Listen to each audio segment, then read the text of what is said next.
The glowing red numbers on my bedside clock read exactly 1 a.m. when the first domino fell. At 66 years old, sleep does not come as easily as it used to.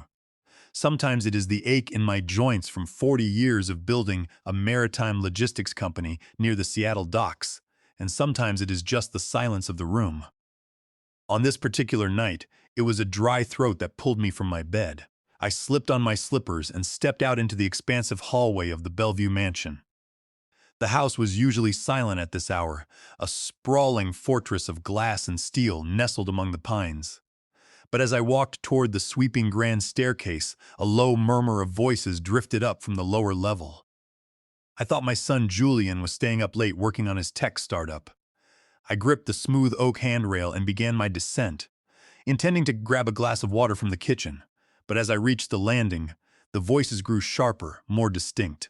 It was Julian and his wife, Victoria. I paused in the deep shadows near the massive arched entryway that led into the kitchen. The lights were dimmed, casting long, sharp shadows across the room. Victoria was leaning against the quartz island, swirling a glass of white wine. She was wearing a silk robe that probably cost more than my first truck. She sounded exasperated, her voice a tight, high-pitched hiss. She was talking about me. She complained that my presence in the house was suffocating her.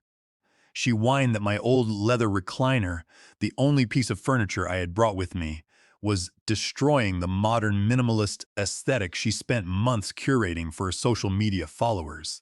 She said I was always hovering around like a ghost, that my very existence in their home was an absolute burden. She actually used the word eyesore. I stood there in the dark, my hand frozen mid-air, feeling a strange numbness wash over me. You expect minor friction when multiple generations live under one roof, but the pure disgust dripping from my daughter-in-law's voice felt like a physical blow. I waited for Julian to speak up. I waited for the boy I had raised, the boy whose college tuition I had paid in full, to defend his father. I waited for him to remind Victoria that I had sacrificed everything for his success. Instead, I heard the heavy sigh of a man who completely agreed with her. Julian sat at the table, rubbing his temples, and told her to lower her voice so the old man would not wake up. Then he looked at his wife and said words that will remain burned into my memory for the rest of my life. He said, "The old man just eats and takes up space. He is completely worthless around here. He does not help with anything. Believe me, Victoria, if I did not need his monthly $4,500 pension checks to pad Toby's private school fund, I would have dumped him in a cheap nursing home months ago." I stopped breathing. The air in my lungs turned to lead. Worthless. Takes up space. Dumped in a nursing home. I did not gasp. I did not step out from the shadows and demand an explanation. At 66 years of age, you learn that reacting in anger only gives your enemy the advantage. Instead, I looked down at my bare feet. I was standing on imported, custom-cut Italian marble. It was cool and smooth against my skin. I remembered the exact day that marble was installed. I remembered it because I was the one who wrote the check for it. In fact, I was the one who wrote the check for the entire house. $3,500,000 paid in full straight from my accounts. They were standing in a kitchen that my blood, sweat, and tears had paid for. They were drinking wine bought with the wealth I had generated. My son was casually talking about me being a useless freeloader, completely forgetting that the roof over his head, the walls protecting his family, and the ground he was walking on belonged to me. I was not a clueless old man who had stumbled into their successful lives. I was the founder of Vance Logistics. I had spent 4 decades negotiating with union bosses, outsmarting corporate rivals, and building a highly profitable empire from absolutely nothing. You do not survive in the world of freight and shipping by being soft, and you certainly do not build a multi-million-dollar fortune by being stupid. Yet here was my son, a man who liked to play pretend as a tech mogul, treating me like a stray dog he had generously taken in out of the rain. He genuinely believed he held all the power. He believed I was just a fading relic, too tired and too naive to understand what was happening around me. The sheer audacity of it was almost poetic. It was so remarkably arrogant that it bypassed my anger and tapped directly into a deeply buried, ice-cold part of my brain. The part of me that used to dismantle rival companies piece by piece. I looked at the water glass resting on the console table next to me. I did not need a drink anymore. My thirst was gone, replaced by a sudden, razor-sharp clarity. I did not make a sound. I simply smiled. It was not a smile of joy, but the kind of dark, quiet smile a predator makes when the prey willingly walks directly into a steel trap. Before I reached the stairs, I took a moment to just listen to the house. The low hum of the central climate control, the faint hum of the luxury appliances in the kitchen, the absolute perfect temperature of the air.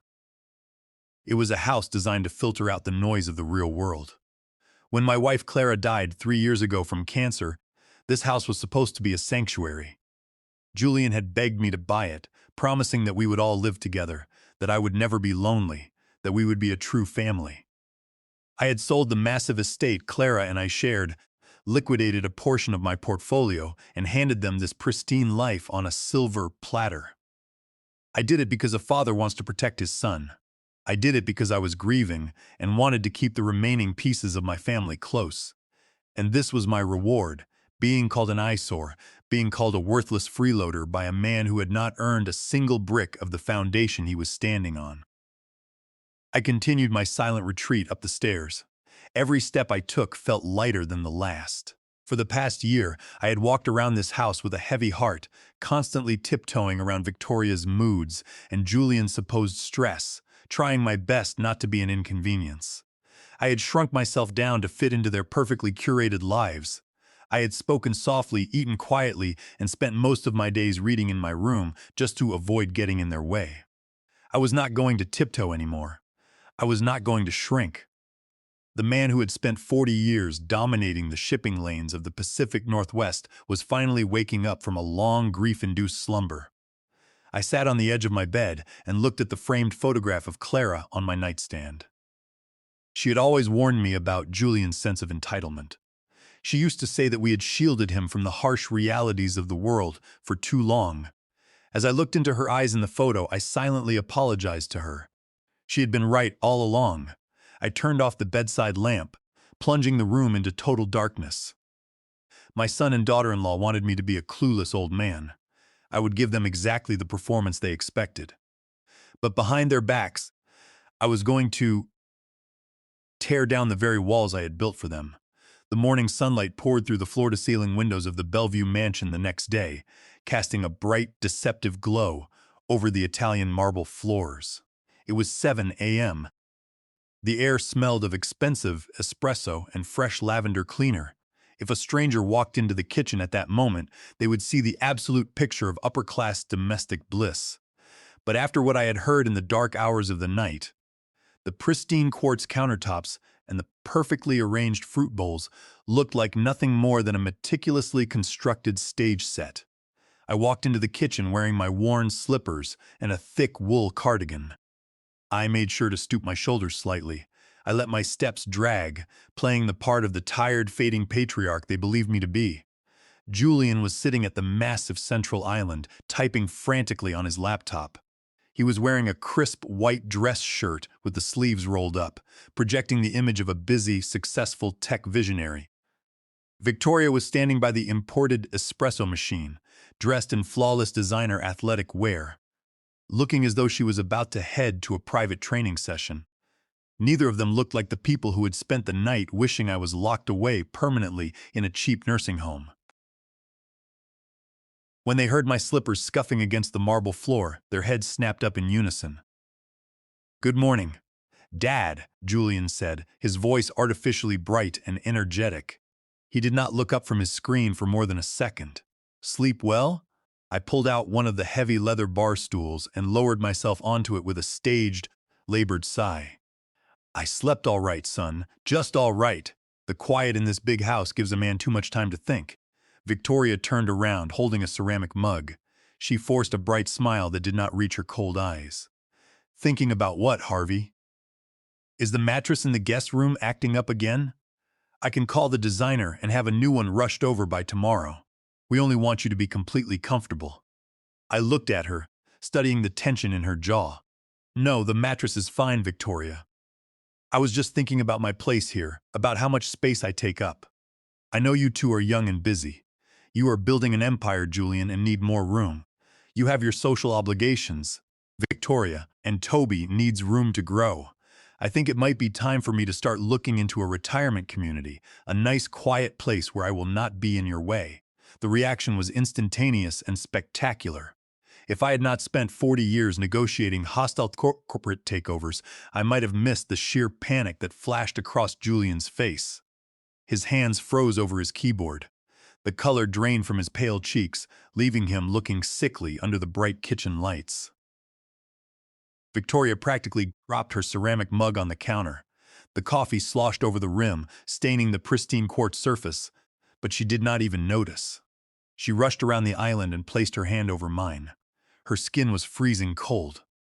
"Dad, do not be silly," Victoria said, her voice suddenly dripping with a syrupy, desperate sweetness. She squeezed my hand tightly, almost painfully. "You are not in our way. You are the pillar of this family. We love having you here. Toby adores having his grandfather down the hall. You cannot leave us. You are our foundation." I kept my expression mild, finding a look of touching gratitude, while internally I was analyzing her sudden shift. Just 12 hours ago, I was an eyesore ruining her modern aesthetic. Now I was the pillar of the family. Julian slammed his laptop shut and stood up. He walked over and placed a heavy hand on my shoulder, giving it a reassuring squeeze. "Dad, please do not ever say that again. This is your home. We want you here. If we have seemed a little distant or tense lately, please forgive us. It has absolutely nothing to do with you. It is just the business. It is the stress of the startup." I looked up at him, widening my eyes slightly to look innocent and concerned. "The business? Is something wrong with the company, Julian? You can always talk to me. I have navigated my fair share of corporate rough patches." Julian chuckled, a hollow, breathless sound. No, nothing is wrong, Dad. It is actually the opposite. We are growing too fast. We are right in the middle of closing our Series B funding round. It is a massive deal, millions of dollars on the table. But the venture capitalists are incredibly demanding. The legal paperwork, the due diligence, it is keeping me up at night. The problem is that all my personal capital, everything I have, is completely tied up in company equity right now. I am cash poor on paper until the funding clears next month. Victoria quickly stepped in to reinforce his lie. She nodded vigorously, her perfectly styled hair bobbing. "Exactly, Harvey. Julian is carrying the weight of the world on his shoulders right now. He is just stressed out and exhausted from working so hard. Sometimes we snap at each other because the pressure is so high, but we would never want you to leave. We need you here. Your presence grounds us." I listened to their rehearsed explanations, tracking the cadence of their words. It was a beautiful, plausible lie. A stressed tech founder, a supportive wife, a temporary cash flow problem caused by explosive business growth. It was designed to flatter my ego and appeal to my protective instincts. They wanted me to feel needed right now, to feel like the wise, benevolent patriarch who was graciously supporting his ambitious son through a tough transition. I reached out and patted Victoria's cold hand. Then I looked up at Julian and offered a warm, forgiving smile. "I understand, son. Building a company from the ground up is the hardest thing a man can do." I remember the early days of my logistics firm. There were nights I thought I would lose my mind from the stress. "I should not have taken your exhaustion personally. I will not mention the retirement home again. You have my absolute final word." Julian let out a massive, shuddering breath. It was a sigh of profound relief, the sound of a man who had just dodged a bullet. He squeezed my shoulder one more time. "Thank you, Dad. You have no idea how much that means to me. We are going to get through this funding round, and then things will go back to normal. I promise." Victoria smiled brightly, the tension finally leaving her jaw. "Let me make you some of that expensive herbal tea you like, Harvey. The chamomile and honey blend. You just sit there and try to completely relax. I will make us all a nice big breakfast." I sat at the quartz island, watching Victoria bustle around the kitchen with an exaggerated show of domestic joy. I watched Julian open his laptop again, his fingers hovering over the keys. I played the role of the relieved, comfortable grandfather to absolute perfection. I sipped the hot tea Victoria placed in front of me and praised its flavor, but behind my mild eyes and polite nods, my mind was operating with the cold precision of a logistics computer. I noticed the way Julian's hands were still trembling slightly as he typed.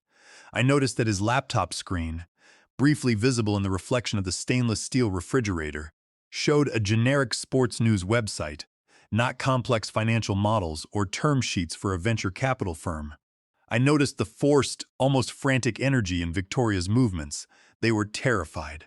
The lie they had just spun was far too perfect, far too rehearsed. If Julian truly had a temporary cash flow problem due to a massive, successful funding round, he would not be whispering in the middle of the night about dumping me in a nursing home to access my monthly pension checks. A man on the verge of closing a multi-million-dollar deal does not need to steal an old man's Social Security deposits to survive. Their desperation was palpable, thick enough to cut with a knife. The story about the startup was a smokescreen. They were hiding something massive, something disastrous. Their panic was not about me leaving. Their panic was about the money leaving with me. I took another sip of the hot tea. I knew right then and there that I could not confront them directly today. I was going to pull this lie up by the roots. The following day stretched out with an agonizing slowness. I spent the afternoon confined to my room, listening to the heavy silence of the house. Julian had left early for his office, slamming the front door with the kind of aggressive energy he always used to signal his importance to the world. Victoria had departed shortly after, announcing that she had a grueling day of charity meetings. I was left alone with my thoughts, playing the role of the quiet grandfather. Evening arrived, draping the Bellevue mansion in cool, quiet shadows. After a tense dinner where the conversation was painfully forced, I retreated to my room. I was sitting under the warm glow of my reading lamp when a soft knock came at my door. "Come in," I called out, my voice appropriately thin.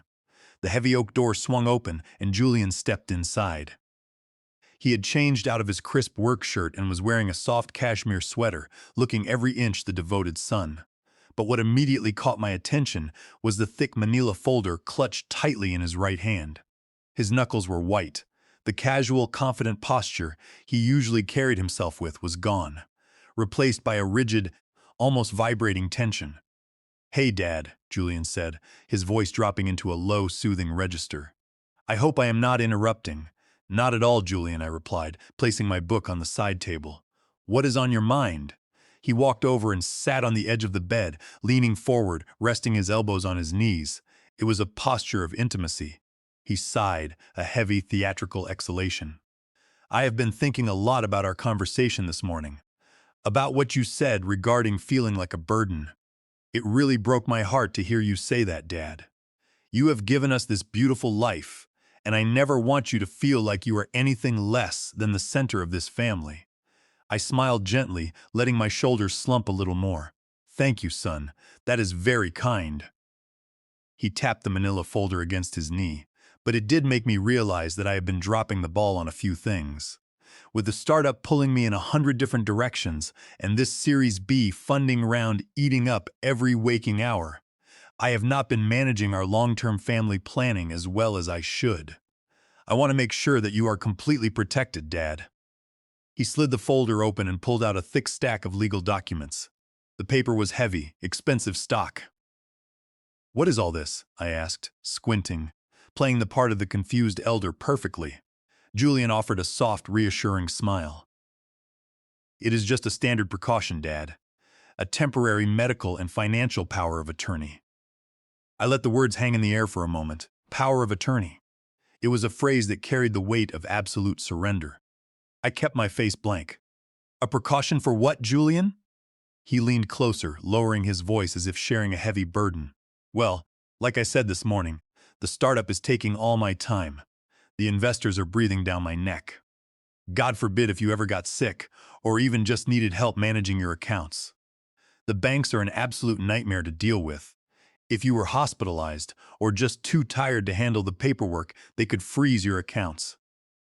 I would not be able to pay your medical bills, and more importantly, I would not be able to access your pension to keep transferring the monthly payments into Toby's private school fund." He paused, letting the mention of his son settle between us. It was a calculated emotional strike.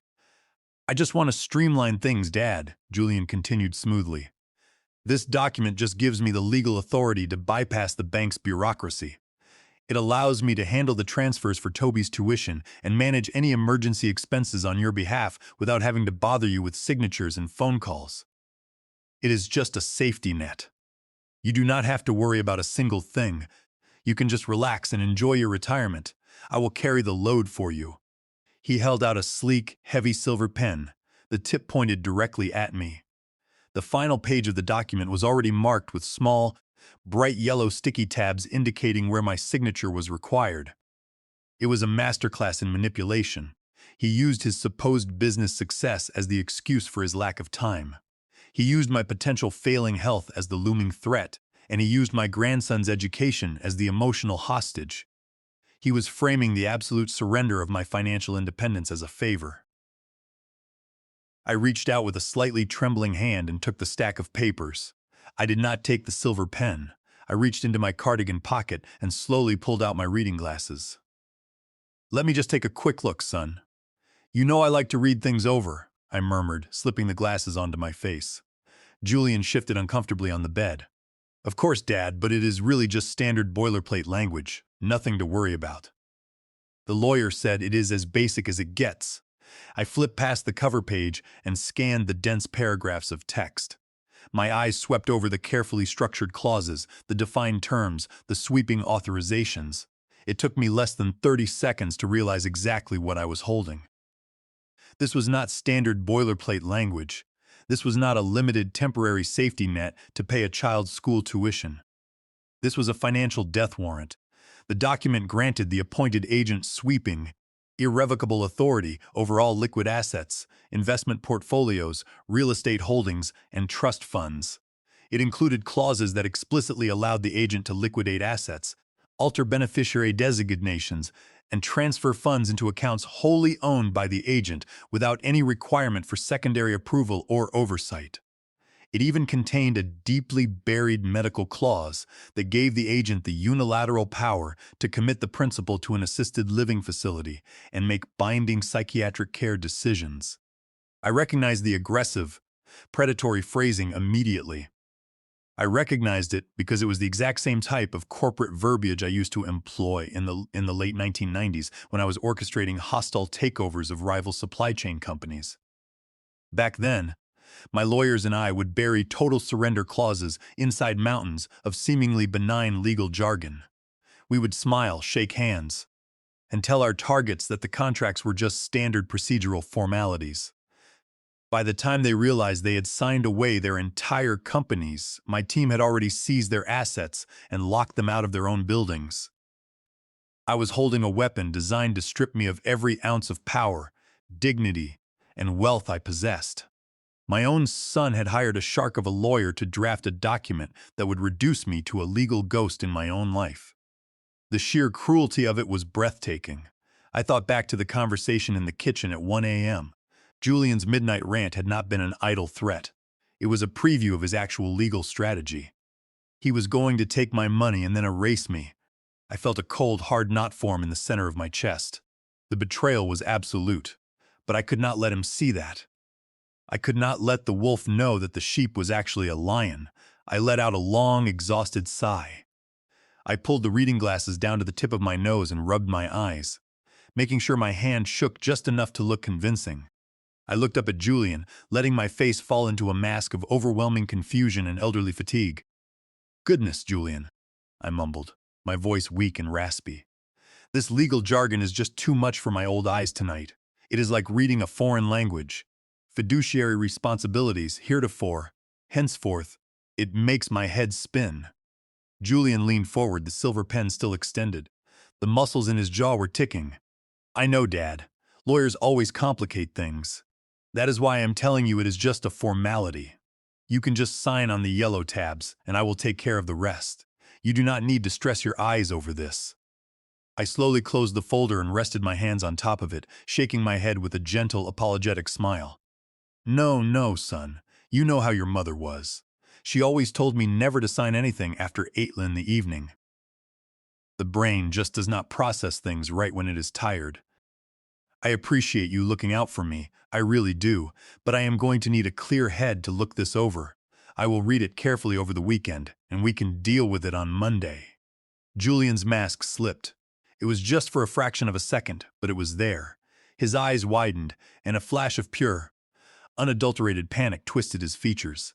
His hand holding the pen dropped slightly. He opened his mouth to argue, his voice rising in pitch. "But Dad, the lawyers need this filed by tomorrow afternoon. If we wait until Monday, the bank might delay the processing, and Toby's tuition payment is due soon. We really should just get it out of the way right now." I maintained my mild, confused smile, but I hardened my tone just a fraction. "Julian, the tuition is not due for another 2 weeks. A couple of days will not make a difference. I am just too exhausted tonight, son. My brain feels like mush. I will look at it on Saturday when I am fresh. That is my final word." I handed him back the silver pen.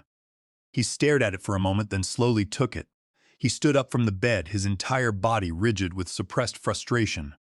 The loving, devoted son routine was cracking around the edges. He forced a tight, unnatural smile. "Okay, Dad, whatever makes you comfortable. Take the weekend. We will talk on Monday." He turned and walked out of the room, shutting the heavy oak door behind him with a sharp, echoing click. He did not say good night. The following day, a Friday, stretched out with a heavy, suffocating silence. I spent most of the morning in my room, the manila folder safely hidden away. Julian had left early, his jaw tight and eyes fixed straight ahead. Victoria had departed shortly after, murmuring something about a busy day of social obligations. The house was completely empty and quiet.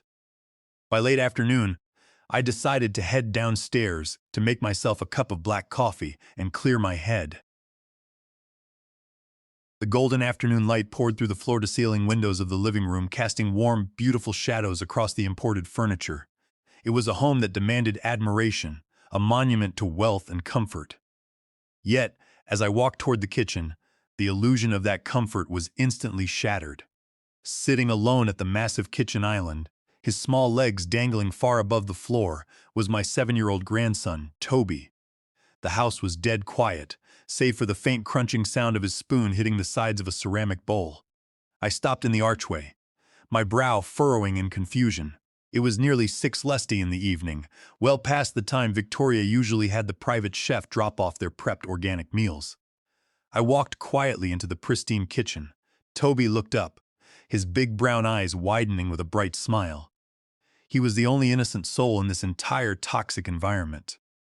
He was wearing his private school uniform, though his tie was loosened and his collar was slightly stained with apple juice.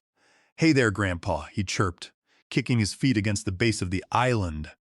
"Hello, my boy," I said, my voice softening as I approached him. I rounded the counter and looked down at his bowl. Instead of the balanced, nutritious dinner Victoria always boasted about to her friends, Toby was eating a bowl of plain, dry cereal. It was not even mixed with milk. He was just picking up the dry rings with his small fingers and chewing them thoughtfully. I placed a hand on his shoulder. "Toby, why are you eating dry cereal for dinner?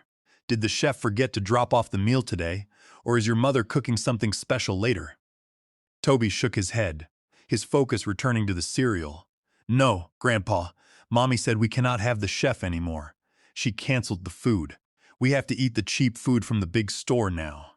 I pulled out the stool next to him and sat down, my heart beginning to beat with a slow, heavy rhythm. I kept my voice gentle, hiding the sudden spike of alarm. "What do you mean, Toby? Did Mommy say why?" He chewed for a moment, his innocent face scrunching up in thought as he tried to recall the exact words. "Yes, she told me last night when I asked for pizza. She said we are very poor right now because Daddy's company needs all of our money. She said Daddy is building something huge and we have to sacrifice.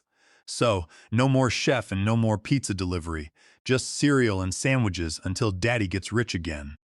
The words hung in the quiet kitchen air. "We are very poor right now. Daddy's company needs all of our money." I stared at the bowl of cheap, generic cereal. Toby was sitting in a $3,500,000 mansion eating dry cereal because his parents claimed they were broke.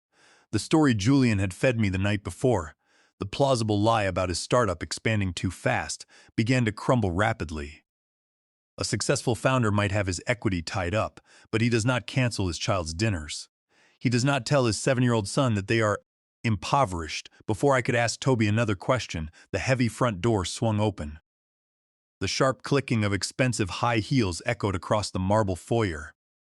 Victoria was home. She walked into the kitchen, a whirlwind of designer perfume and perfectly styled hair. But it was not her appearance that made the breath catch in my throat. It was what she was carrying. Hooked over her slender arms were three massive, glossy shopping bags. The iconic green and red stripes of Gucci were unmistakable. The bags were bulging, heavy with luxury garments and leather goods. She heaved them onto the quartz countertop with a loud thud, right next to Toby's sad bowl of dry cereal. "Oh, my feet are absolutely killing me," she sighed dramatically, kicking off her heels. The charity luncheon went 2 hours over, and then I just had to stop by the boutique downtown. My personal shopper pulled a few exclusive pieces for me, and I simply could not say no. It was a complete emergency. I have absolutely nothing to wear for the gala next weekend. She finally seemed to notice me sitting there. She paused, her bright smile faltering for just a fraction of a second before snapping back into place. "Oh, hello, Harvey. I did not see you there. I thought you would be resting in your room." I looked at the towering stack of luxury shopping bags. I estimated there was easily $10,000 or $15,000 worth of merchandise sitting on the counter. Then, very slowly, I lowered my gaze to my grandson. Toby was quietly picking another dry cereal ring out of his bowl, completely ignoring the mountain of wealth, sitting inches from his face. He had accepted the narrative that they were completely destitute. I looked back at Victoria. The math failed.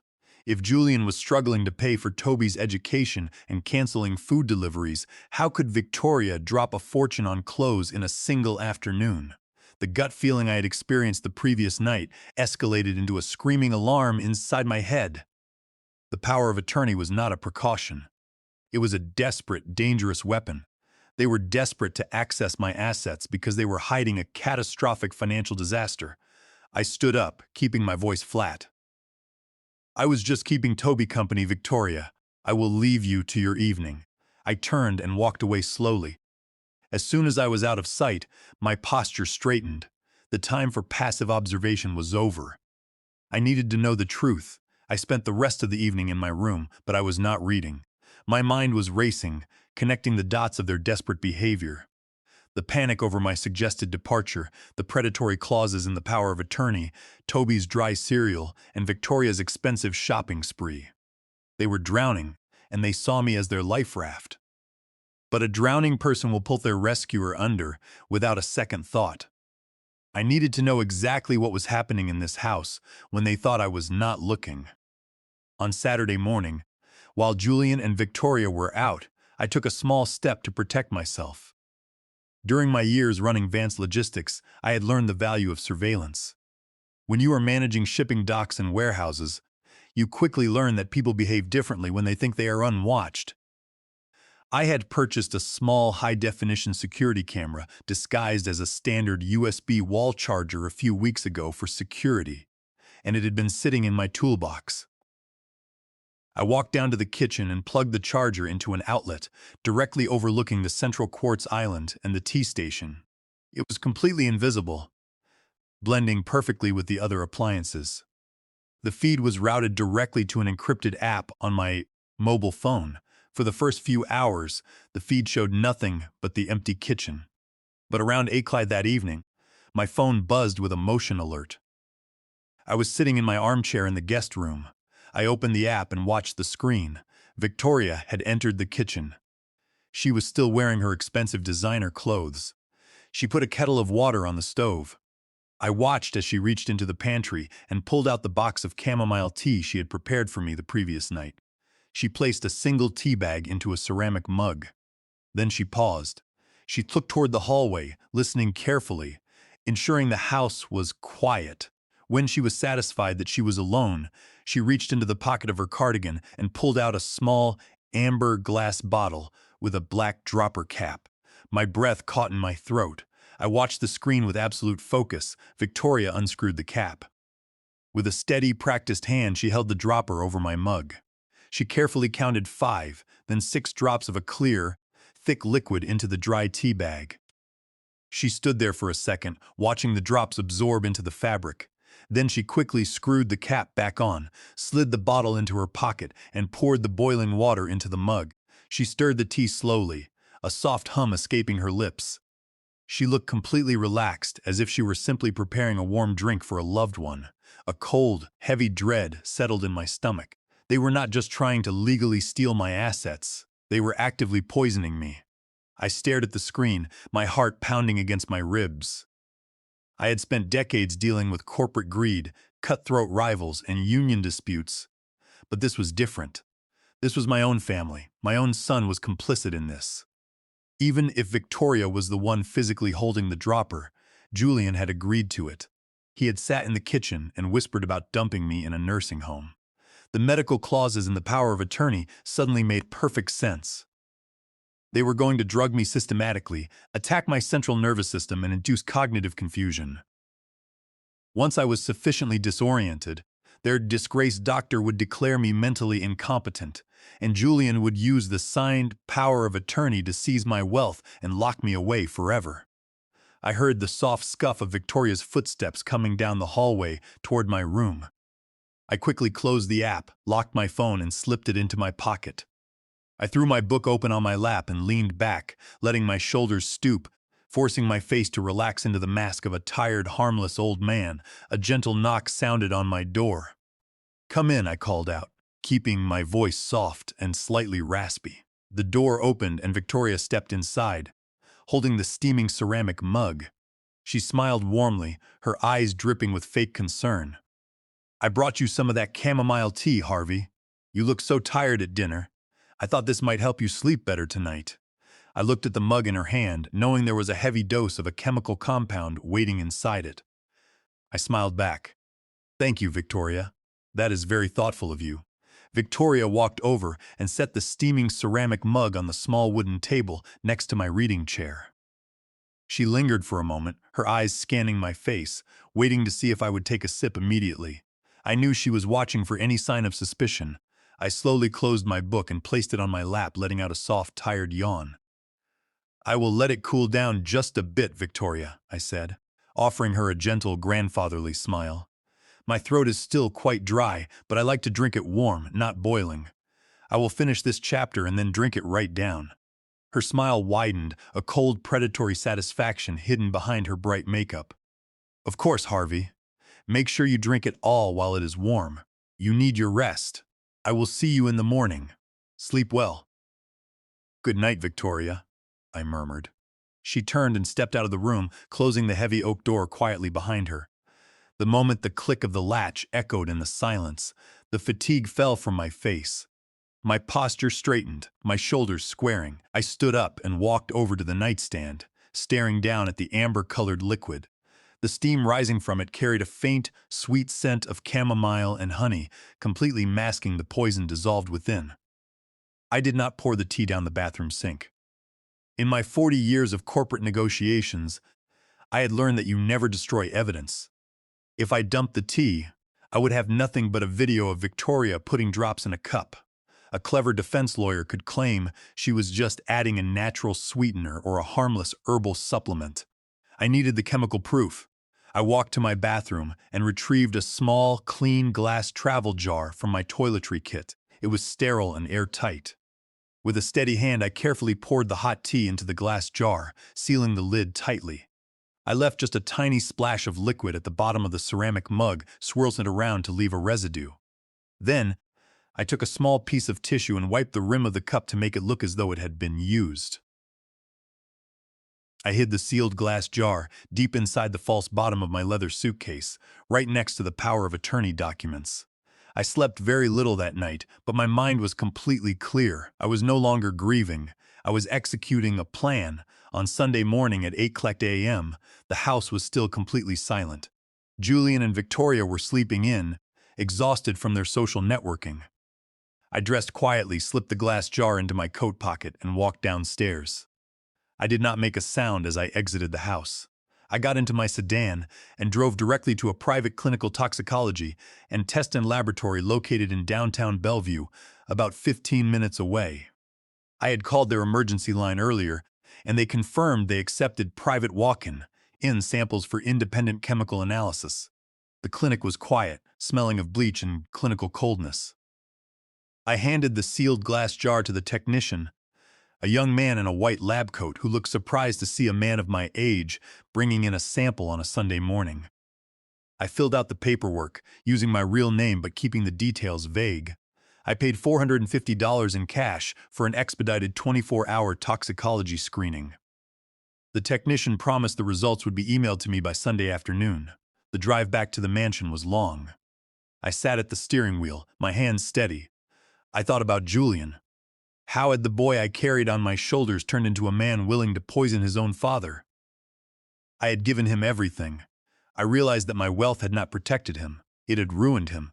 I had shielded him from the struggles of the world, and in doing so, I had raised a parasite who believed my life was just an obstacle to his inheritance. By 3 that afternoon, I was back in my room reading when my mobile phone buzzed with an email notification. The sender was the lab. I opened the attached PDF document, my eyes scanning the technical language. The report was definitive. The chemical analysis of the liquid sample revealed a high concentration of phenobarbital. I read the technician's notes carefully. Phenobarbital is a potent prescription barbiturate, a central nervous system depressant. The report explicitly stated that regular ingestion of the concentration found in the sample would cause severe, persistent cognitive impairment, memory lapses, slurred speech, and extreme disorientation. In an elderly patient, these symptoms would perfectly mimic the rapid onset of dementia or severe cognitive decline. I stared at the black letters on the white screen. I had the smoking gun. It was a chemical assault. Under Washington state law, this was a felony under RCW 9A 36021, assault in the second degree, which covers the administration of a poison or destructive substance. I closed the PDF and locked my phone. I stood up and looked out the window at the beautiful, quiet Bellevue Pines. The trap was set. Julian and Victoria believed they were slowly slipping a noose around my neck.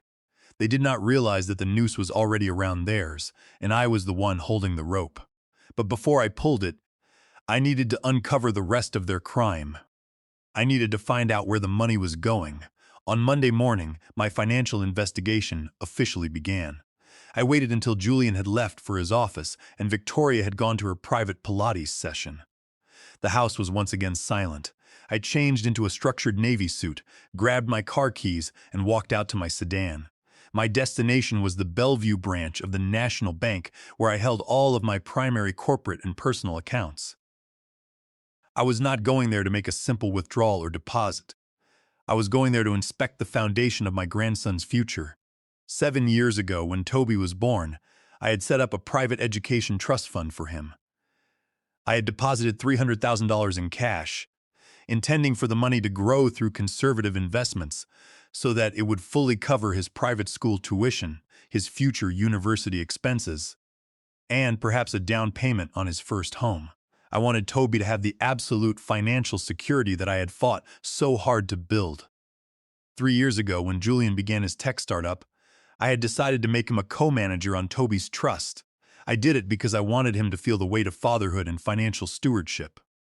I had trusted my son. It was a gesture of faith. I walked through the glass doors of the bank, greeted by the familiar scent of polished wood. The branch manager, Arthur, an older gentleman who had managed my logistics company's corporate accounts for over 30 years, spotted me immediately. He stood up from his desk, a warm, genuine smile of respect on his face. It had been nearly a year since I had visited the branch in person. We shook hands warmly, and he invited me into his private glass-walled office. I did not waste time with pleasantries. I told Arthur that I needed a complete, detailed ledger of Toby's education trust fund from the past year. Arthur nodded, his fingers moving quickly over his keyboard, mentioning how wonderful it was that I had secured the child's future so early. I sat quietly in the leather chair, watching his face. I watched the warm, professional smile slowly melt away from Arthur's face. I watched his brow furrow as he scrolled down the screen. He adjusted his glasses, clicking his mouse with a sudden, tense energy.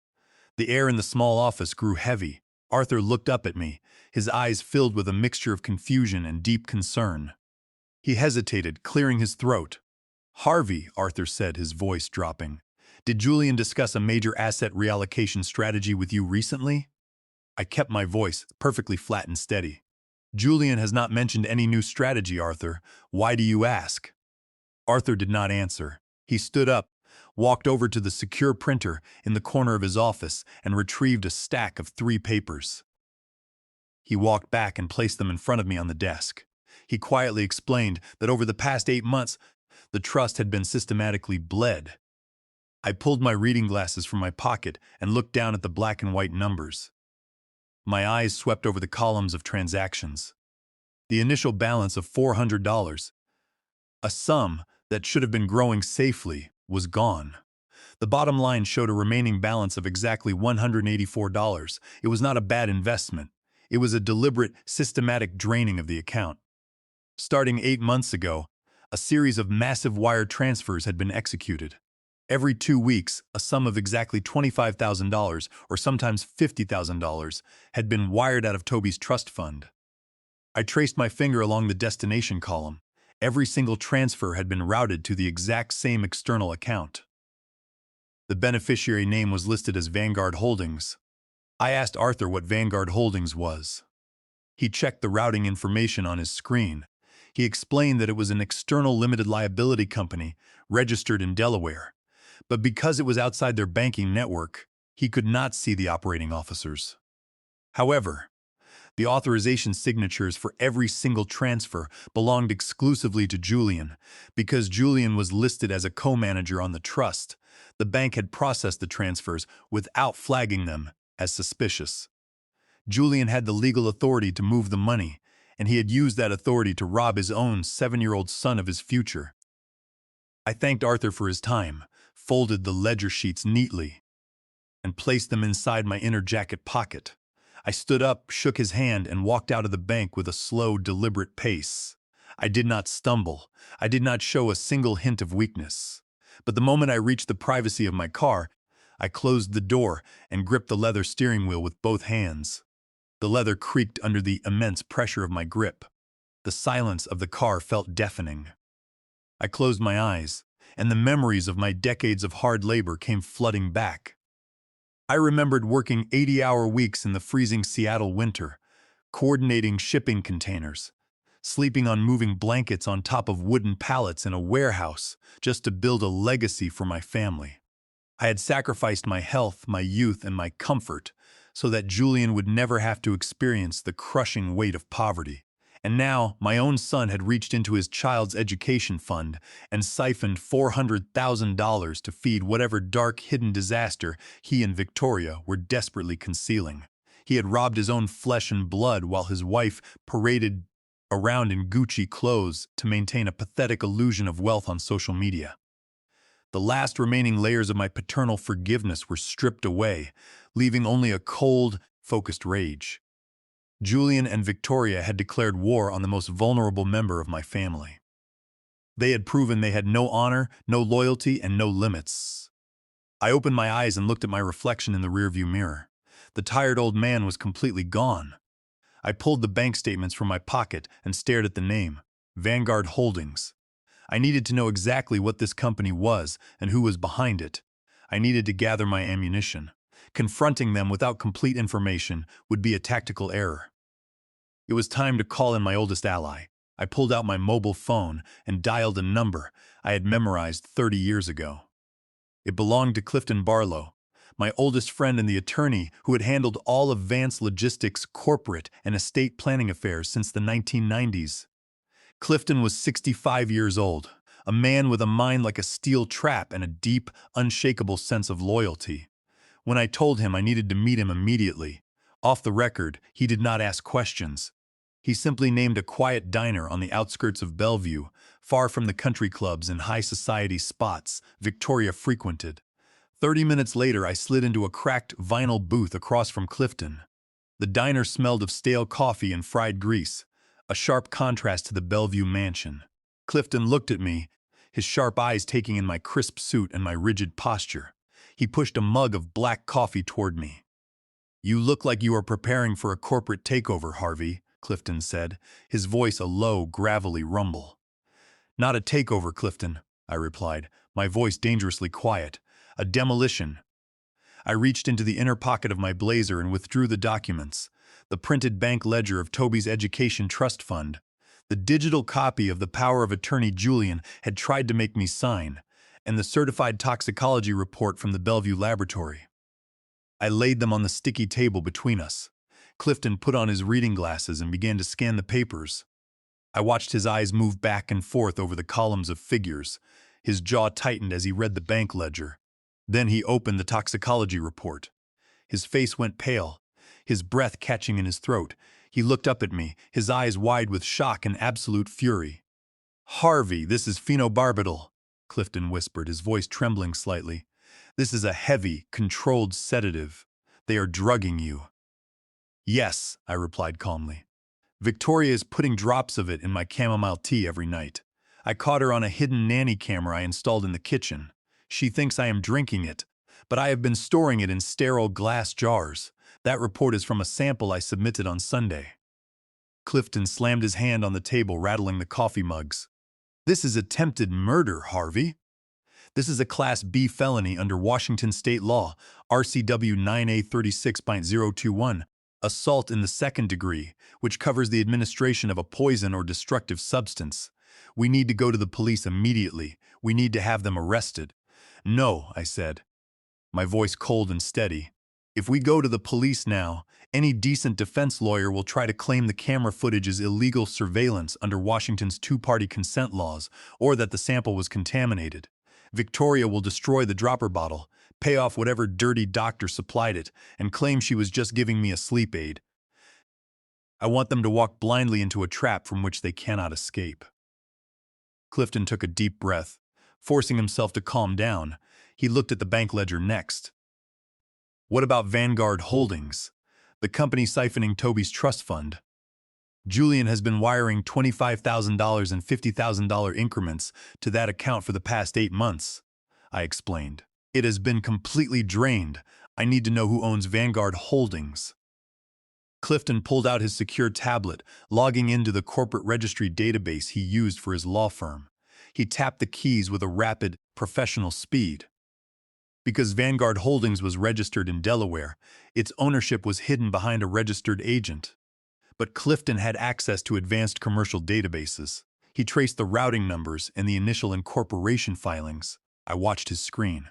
Within 15 minutes, Clifton stopped typing. He stared at the screen, a look of profound disgust washing over his face.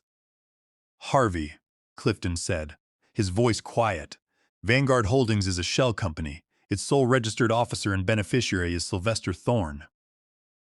I stared at Clifton, my mind cataloging the name. "Thorne. Victoria's brother," I murmured. "Exactly," Clifton said. "Victoria's brother Sylvester. The money Julian has been siphoning from his own son's education fund is not going to save his startup. It is being wired directly into Victoria's brother's shell company. She is systematically draining Julian and Toby dry, using her brother to hide the cash in an out-of-state account." A cold, mocking laughter echoed in my mind. Julian had sat in the kitchen, whispering about dumping me in a nursing home to access my pension to pay for Toby's school, completely unaware that his own wife was robbing him. Julian was a blind, pathetic pawn. He was willing to poison his own father to protect a lifestyle and a business that was already being hollowed out by the woman he loved. Victoria was the mastermind, and Julian was her useful idiot. Clifton shook his head, his face rigid. "This is a massive case of forgery under RCW 9A60020 and elder financial exploitation under RCW 7434B020. Because the signature on the power of attorney is forged, and because Julian used his position to siphon Toby's trust, any legal agreement they have tried to draft is void ab initio, meaning it was completely invalid from the very beginning. The law is entirely on our side, Harvey. We can file a civil suit tomorrow, freeze their assets, and bring criminal charges for the poisoning and the forgery." I took a slow sip of my coffee. "Draft the civil lawsuits, Clifton. Prepare the affidavits.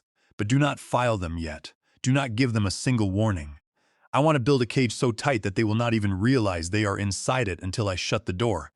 And I know exactly how to start. I own the Bellevue mansion. The title is in my name, paid in full. It is time to sell their home.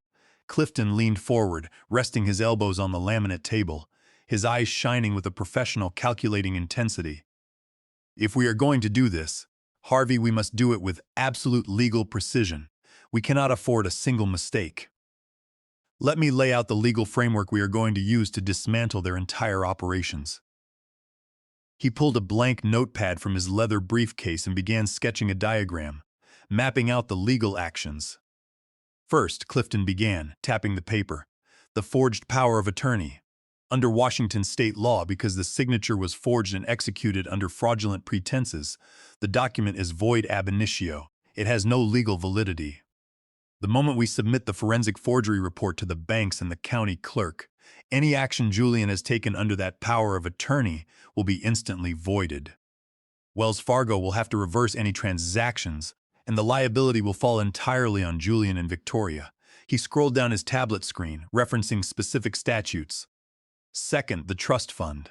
Under RCW 7434-200, we can bring a civil action against Victoria and her brother Sylvester Thorne for the financial exploitation of a vulnerable adult.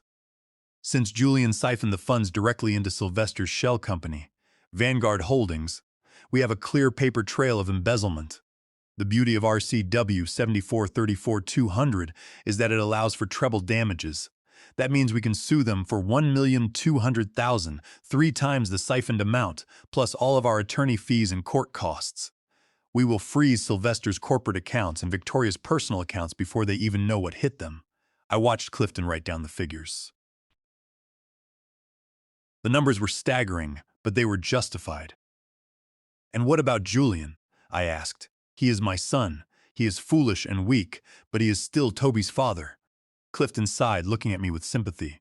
Julian is legally complicit because he authorized the transfers. But if we can prove he was manipulated and gaslighted by Victoria, we can use the doctrine of dissipation of marital assets.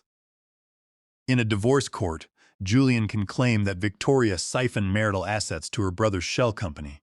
The court will award Julian the majority of their remaining assets to compensate for the theft. It will protect him from Victoria, but only if he agrees to cooperate and testify against her. I nodded slowly. And the poisoning? The phenobarbital? Clifton's face hardened. That is the criminal hammer, Harvey. RCW 9836.21 is assault in the second degree, which carries a maximum sentence of 10 years in state prison. But we need to link the phenobarbital directly to Victoria. We have the video of her putting the drops in your tea, but we need to prove where she got the drug. A controlled substance like phenobarbital is not easy to obtain. She must have had a supplier. Clifton tapped his tablet screen again, opening a private investigator database he kept for his law firm. He spent a few minutes searching Victoria's recent communications, banking transactions, and social contacts that his team had compiled. Here it is, Clifton said, pointing to a name on his screen, Silas Archer. He is a former physician who was stripped of his medical license 8 years ago by the Washington State Department of Health for massive prescription fraud and illegal distribution of narcotics. He has a history of writing illegal prescriptions for wealthy clients who want to keep their drug use off the record. Clifton zoomed in on a map on his screen. Our investigator tracked a series of cash withdrawals from Victoria's account ending in 4 digits, followed by visits to a rundown commercial building near Pioneer Square in downtown Seattle. Silas Archer operates an unlicensed, cash-only holistic health clinic on the 3rd floor. That is where she is getting the phenobarbital. A disgraced doctor operating in the shadows, I murmured, a cold fire burning in my chest. He is the key. If we can get Silas Archer to admit he supplied the drug to Victoria, her defense will disintegrate. I can have our private investigators pressure him, Clifton suggested. No, I replied, standing up from the booth. Silas Archer is a rat. If an investigator approaches him, he will run or alert Victoria. A man like that only responds to raw power and immediate consequences. I will pay a visit to Dr. Silas Archer myself. Clifton looked concerned, standing up with me. Harvey, he is a criminal. It could be dangerous. I offered Clifton a cold, quiet smile, the same smile I used to give union bosses before I shut down their docks. I spent 40 years dealing with cutthroat shipping rivals and dock workers in the Pacific Northwest. Clifton, An unlicensed doctor in Pioneer Square is not going to intimidate me. Prepare the lawsuits and keep the real estate brokers on standby. It is time to assemble our ammunition. As I drove back to the Bellevue mansion, I looked at the massive glass and steel structure sitting on the hillside. When Julian and Victoria first moved in, they behaved as if they were the masters of the house. They curated the furniture, hosted the parties, and relegated me to the guest bedroom. They had convinced themselves that this house was theirs, but they had forgotten a fundamental legal reality. Title ownership is absolute. When I bought this house for $3,500,000, I paid for it in full with cash from the sale of the estate Clara and I had shared for 30 years. Because I wanted to protect Julian from his own financial inexperience, I had kept the deed and title exclusively in my own name. Julian was not a co-owner. He was not a tenant with a lease. Legally, he and Victoria were merely guests living in my home at my sole discretion, and a guest's permission to stay can be revoked at any moment. On Monday afternoon, I sat in Clifton's conference room, waiting for George Winston. George was a prominent real estate developer in the Pacific Northwest. He was known for acquiring prime residential properties in high-value neighborhoods like Bellevue, rezoning the lots, and replacing single-family homes with high-density luxury townhouses. George and I had known each other for 20 years. I had shipped building materials for his major construction projects. The door opened, and George walked in, a tall, energetic man in a tailored gray suit.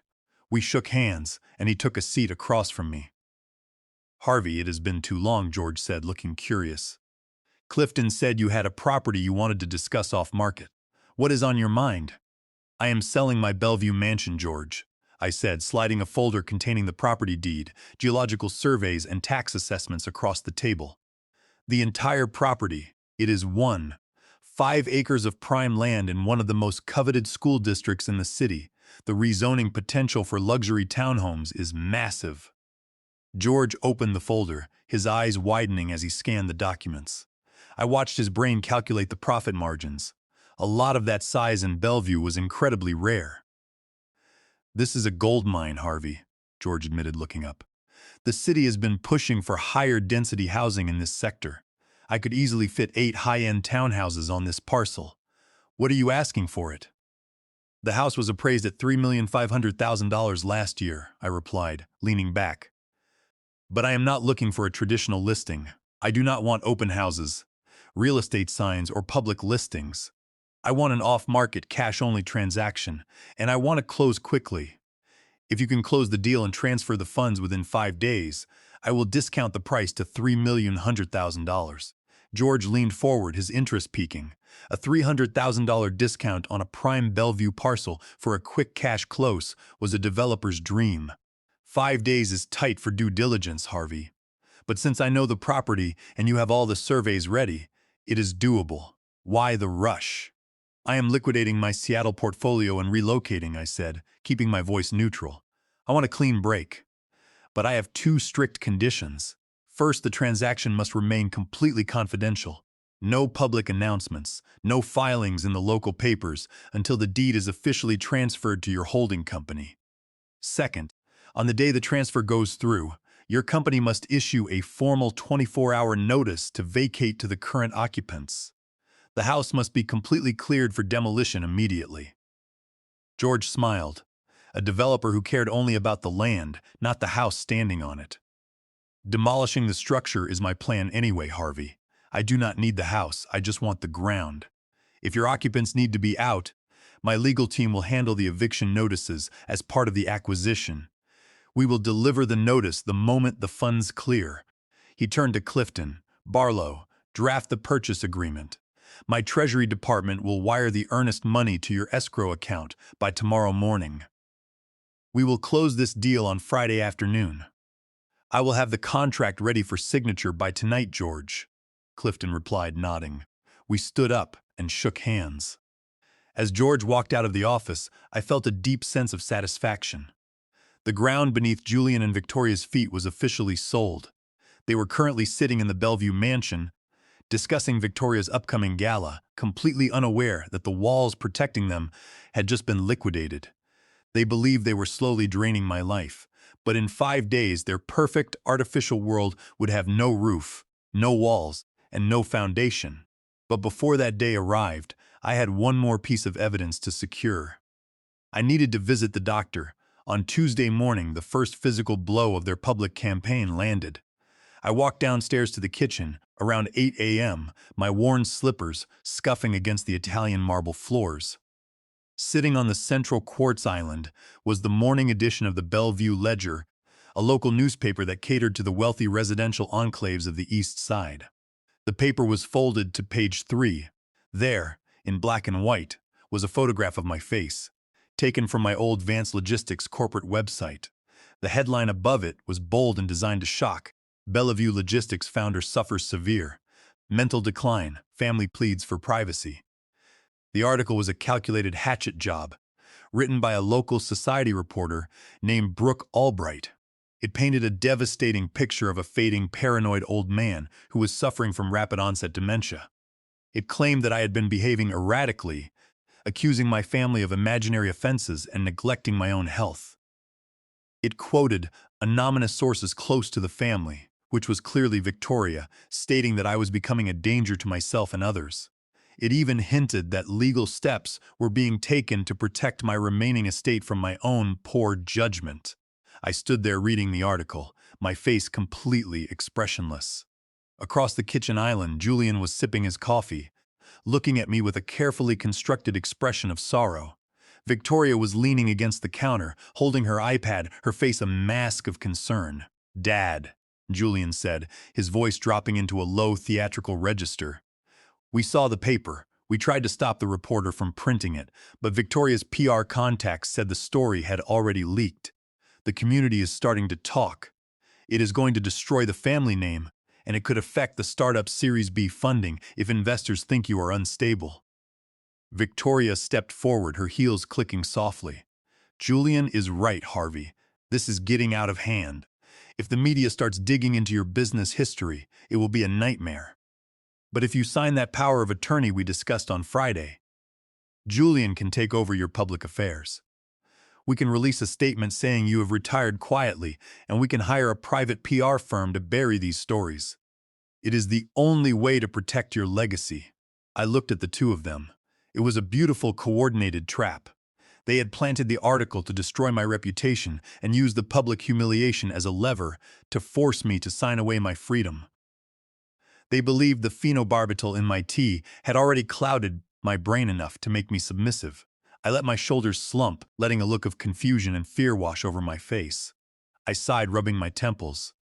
I do not know, Julian. My head has been feeling so heavy and foggy lately. I can barely read the print on the page. I will think about it. Just let me rest this weekend, and we can deal with it on Monday." Victoria's eyes flashed with a triumphant, greedy spark. "Of course, Harvey. You just go rest. I will bring you another cup of that chamomile tea tonight. You just let us carry the burden." "Thank you, Victoria," I mumbled, turning and walking slowly back toward the stairs. The moment I reached the privacy of my room, I stood up straight. I locked the door and sat at my desk. I opened my computer and printed 20 copies of the newspaper article. I pulled a thick red ink pen from my drawer next to the headline about mental decline. I wrote in bold, neat letters. I passed a certified cognitive assessment with 100% accuracy last month. The only decline is in my bank accounts due to theft. Next to the paragraph claiming I was neglecting my family, I wrote, "I bought this $3,500. Zeros in Bellevue home in cash, paid $168,000 in mortgage payments over 5 years, and paid $18,000 for their kitchen remodel." Next to the quote about my erratic allegations of financial abuse, I wrote, "My son Julian siphoned $400, zero from his 7-year-old child Toby's trust fund, and wired it directly to Vanguard Holdings, a shell company owned by Victoria's brother Sylvester Thorne." I have the bank ledgers. Next to the mention of unstable cognitive symptoms, I wrote, "My daughter-in-law Victoria has been systematically poisoning my tea with phenobarbital." I have the certified toxicology reports and nanny camera footage. I organized these annotated pages into 20 separate manila folders. Behind each page, I attached the copies of the bank ledgers, the Delaware Incorporation papers of Vanguard Holdings, the forensic handwriting report by Martha Miller, proving they had forged the HELOC, and the laboratory toxicology report. At the same time, Clifton Barlow was already moving. He contacted the publisher of the Bellevue Ledger and Brooke Albright, the reporter. Clifton delivered a formal cease and desist letter along with copies of the concrete financial records, the laboratory reports, and a draft of a $5 million libel lawsuit.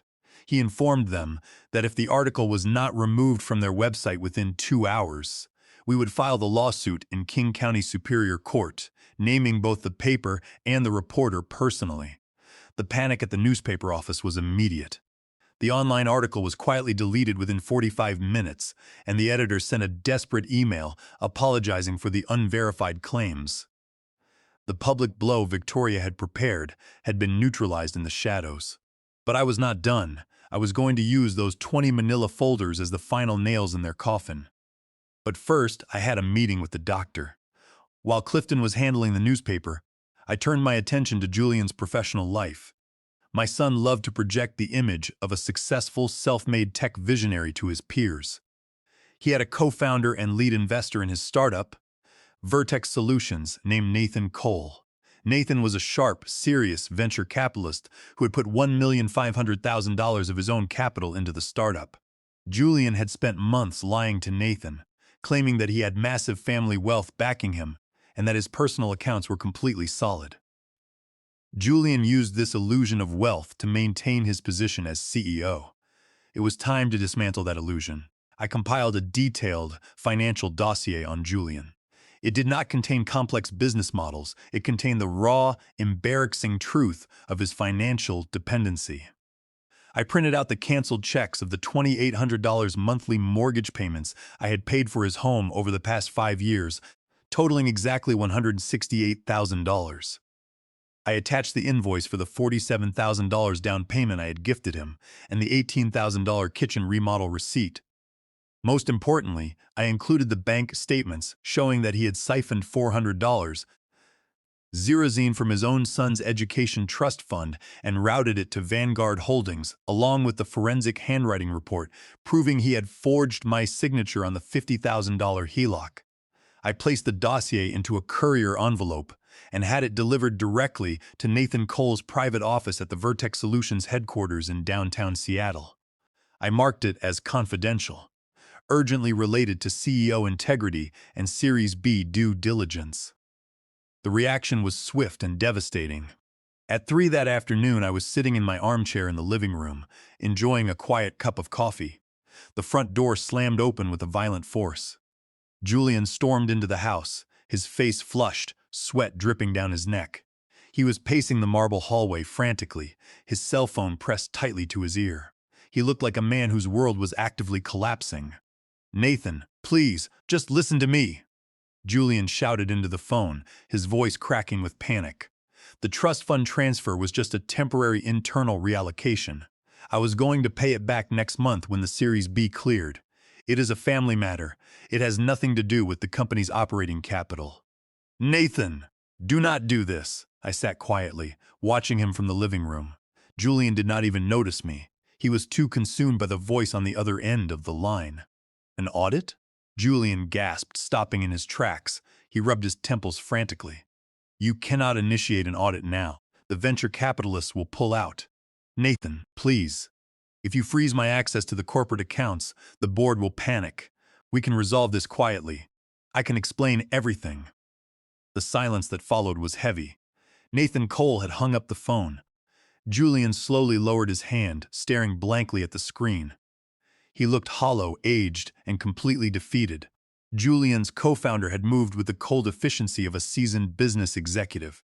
Nathan Cole realized that Julian was a massive legal liability. A CEO who was siphoning his own child's trust fund, forging signatures on home loans, and living on his father's pension was a disaster waiting to happen. If the venture capitalists discovered Julian was under investigation for elder financial exploitation and forgery, Vertex Solutions would become completely toxic. Nathan Cole had immediately called an emergency board meeting, frozen Julian's corporate accounts, and demanded his immediate resignation. Victoria rushed down the stairs, wearing her designer clothes, her heels clicking rapidly as she took in Julian's panicked state. "Julian? What is wrong? What did Nathan say?" Julian fell onto the sofa, burying his face in his hands. "He knows, Victoria. He knows about the trust fund. He knows about the mortgage payments. Someone sent him a complete ledger of my personal accounts. He has frozen my access to Vertex Solutions. He is calling for an audit of Vanguard Holdings. The Series B deal is dead, and the board is pushing me out." Victoria went pale, her hands trembling. "An audit? They cannot audit Vanguard Holdings, Julian. That is a private LLC. If they look into those wires, they will see." She stopped herself, her eyes darting toward me. I sat there, turning a page of my book, offering them a mild, concerned look. "Is everything all right, Julian? You look very stressed. Is the startup having a rough patch?" Julian looked up at me, his eyes filled with a mixture of shame and despair. He believed the leak had come from a rival startup or a bank investigator. He had no idea that the silent old man sitting in the corner had just dismantled his career with a single courier envelope. "It is nothing, Dad," Julian mumbled, his voice hollow. "Just business. Go back to your reading." I smiled gently, closing my book. "All right, son. Let me know if you need to talk." I stood up and walked toward the door. The trap was tightening. Julian's career was over, and Victoria's siphoned funds were about to be exposed to a forensic corporate audit. The money they had siphoned was turning into a legal noose, but I still had one final piece of the puzzle to secure. I needed to visit Pioneer Square. On Wednesday afternoon, I drove south into Pioneer Square, one of the oldest sectors of downtown Seattle. The manicured lawns of Bellevue were replaced by cracked asphalt and old brick buildings.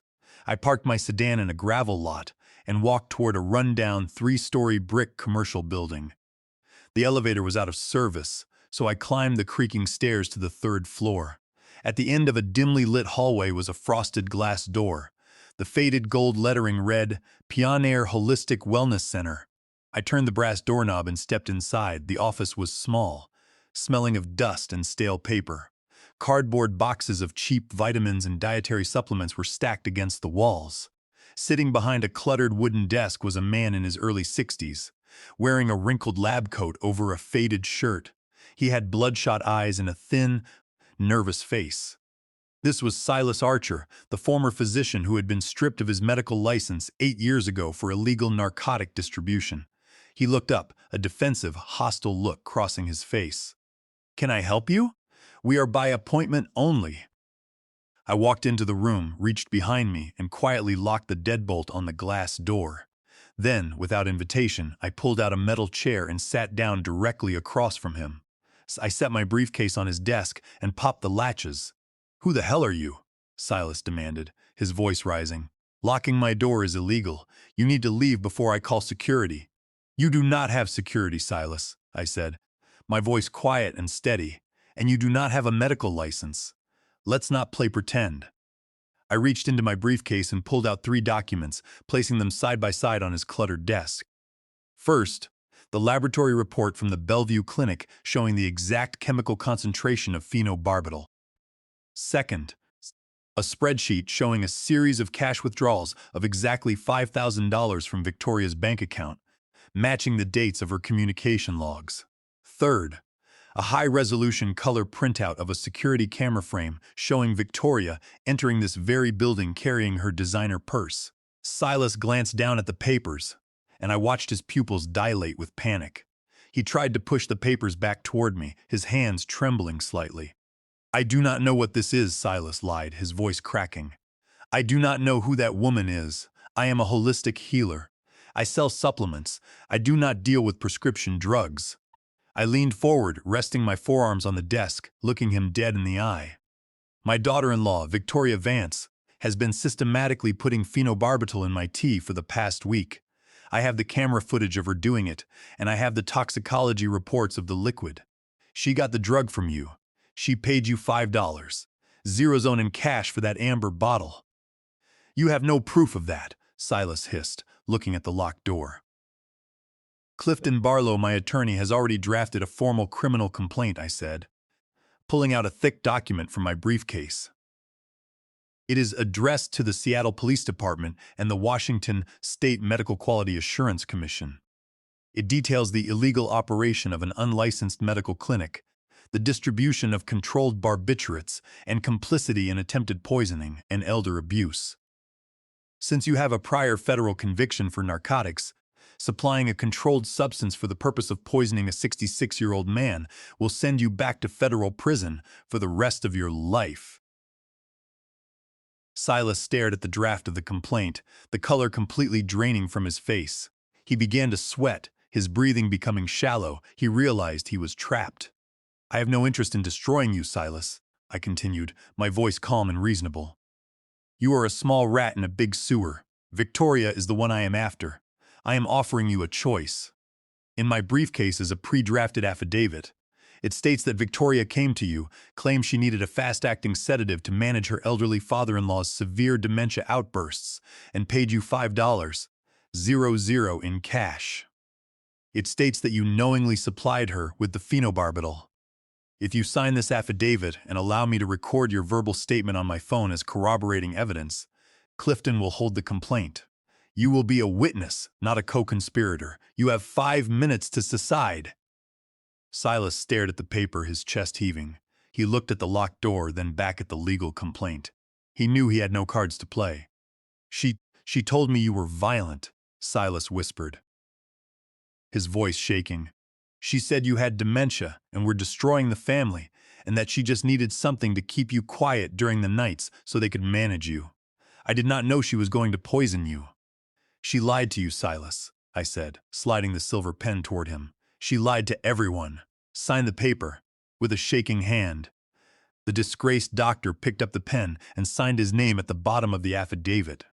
I pulled out my phone, pressed the record button, and had him repeat his confession verbally, detailing the dates, the cash transactions, and the specific chemical he had provided. I placed the signed affidavit and my phone back into my briefcase and snapped the latches shut. I unlocked the glass door, turned back to Silas, and offered a polite nod. "Thank you for your cooperation, Silas. Keep your clinic closed this week." I walked out of the building and stepped into the cool Seattle rain. The final link was secured. I had the chemical report, the financial trail, the video of the act, and the signed confession of the supplier. The cage was complete. Now it was time to close the door. By Thursday afternoon, the financial machinery had completed its work. George Winston's development company, Winston Holdings, had completed their rapid due diligence and wired the full cash purchase price of $3,200,000 to Clifton Barlow's secure attorney trust account. I met George at Clifton's office in downtown Bellevue to execute the final deed transfer. The conference room was quiet, the only sound the rustling of heavy legal documents. George and I signed our names in the designated spaces, and a notary public stamped the pages, finalizing the sale. As I signed the final transfer deed, my mobile phone buzzed in my pocket. I pulled it out and looked at the screen. It was a secure transaction confirmation from my bank. A sum of $3,200,000 had been wired into my personal investment account. The Bellevue mansion, the massive glass and steel fortress that I had built on blood, sweat, and tears, no longer belonged to me. The title was officially transferred. I felt an immense physical weight lift from my chest. For the past 5 years, I had bled my retirement to support my son's lifestyle. Now I had liquidated the house and recovered my capital. I was liquid, secure, and completely free. Under the terms of our purchase agreement, George Winston took immediate legal possession of the property. Effective Friday afternoon at 4:30 p.m., George's legal team had already drafted the formal 24-hour notice to vacate. A professional process server was scheduled to deliver the notice directly to the occupants at the mansion on Friday afternoon. I returned to the Bellevue house that evening. Julian and Victoria were in the living room, but the atmosphere was far from peaceful. Julian was on his laptop, his face pale, typing frantically, trying to figure out how to stop the upcoming audit of Vanguard Holdings. Victoria was on the phone with her event coordinator, her voice high-pitched and demanding as she discussed the final details of her upcoming gala. The gala was Victoria's desperate attempt to maintain her social standing. She had spent $20,000 on credit cards to host a lavish networking dinner for 20 of Bellevue's wealthiest business owners and potential venture capitalists. She believed that if she could project an image of absolute success, she could secure new partners for Julian and save their lifestyle. She was throwing a party on the deck of a sinking ship. I walked into the kitchen, making sure to stoop my shoulders and let my steps drag. Victoria snapped her fingers at me, barely looking up from her iPad. "Harvey, make sure you stay in your room tomorrow evening," she said, her voice sharp and dismissive. "I have 20 high-profile guests coming for the gala, and the catering team needs the entire kitchen. We cannot have you hovering around in your old cardigan. It ruins the atmosphere." I looked at her, then offered a mild, submissive nod. "Of course, Victoria, I understand. I am feeling very tired lately anyway. My memory is a bit foggy. I will just stay in my room and read. I will not get in your way." Julian looked up from his screen, a brief flash of guilt crossing his face, but he said nothing. He was too consumed by his own impending ruin. "Good," Victoria said, turning back to her iPad. "Make sure you drink your tea tonight. It will help you sleep." "I will," I replied, a dark, quiet smile forming in my mind. On Friday morning, while Victoria was at a high-end salon getting her hair styled for the gala, and Julian was at a lawyer's office trying to delay the corporate audit, I executed my quiet exit. I had arranged for a small moving truck to arrive at the house. Within 30 minutes, the movers had loaded my suitcases, my personal books, the framed photograph of Clara, and my old leather recliner into the back of the truck. I sent the truck ahead to a small private lake cabin I had purchased near Lake Shellen a few weeks ago. A quiet, peaceful sanctuary surrounded by water and trees. I walked through the empty guest room, then walked downstairs. The mansion was quiet. The caterers were beginning to set up the outdoor dining area, arranging expensive white linens and crystal glassware on the terrace. The stage was being set for Victoria's grand performance. I walked out to my sedan, placing my leather briefcase containing the 20 manila folders onto the passenger seat. The sun was shining over Bellevue, but a storm was brewing. The escrow funds had cleared, the deed was signed, the movers were gone. I was officially a guest who had left the building.